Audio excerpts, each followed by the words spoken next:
You touched on it in the ACAC. South Adams against Woodlan. This is Woodlan's schedule. Conference-wise, is pretty actually overall it's pretty backloaded with Lima Central Catholic last week, and then the two Adams County teams this week.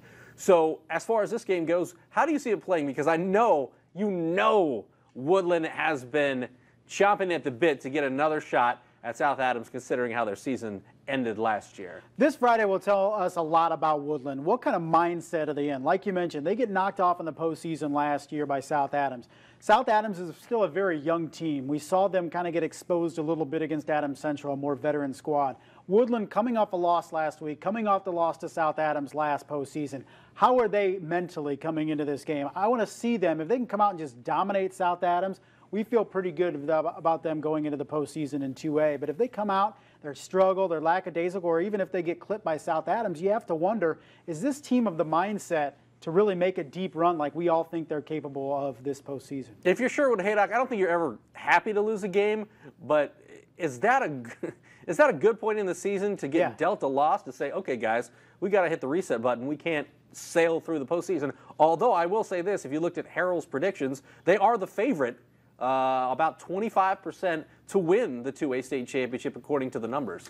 If there's anybody that will admit that that's a good loss, it will be Sherwood Haydock, because he just speaks off the cuff and will tell you exactly what he feels. So I think absolutely that was a great loss for Woodlan, if there is a thing. Didn't cost you in the conference. It wasn't in the playoffs. So now you can refocus. Last year we kind of saw them buying into their hype a little bit, going 9-0 in the regular season and ranked #1. I don't know if they go into the playoffs #1. I don't know if Eastbrook loses over the next 2 weeks, but definitely I think that helps them refocus, and especially with South Adams and Adams Central to end the regular season and then going into the playoffs. Absolutely, I think this helps the Warriors going forward. South Adams has a new quarterback in James Arnold.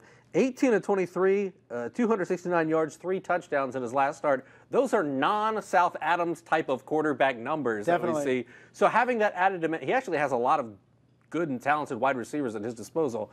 Having that extra element in the passing game for South Adams, how does that fare against Woodlan? Because Woodlan has really athletes on every level of the defensive side of the football. And a freshman to boot, too. His first start, James Arnold, tremendous job last week. But, yeah, you're going to think you're going to have to score some points to keep up with Woodlan on Friday. So it'll tell us a lot to see James Arnold against a quality opponent, to see what he can do.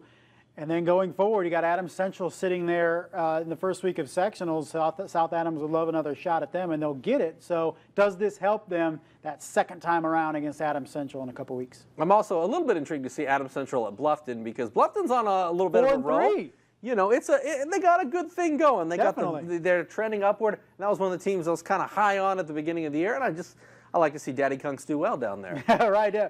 Brett Kunkel's done a tremendous job. 4-3. They get a good draw in a very competitive 2A sectional. Really don't know who comes out of there, really. So it should be very interesting to see Bluffton, and Adams Central better watch it. Bluffton has surprised the team before. They beat Jay County, a team that hasn't ended up as good as we thought they would be, but still it's a very good win over Jay County. So Bluffton's really looked very well the majority part of the year.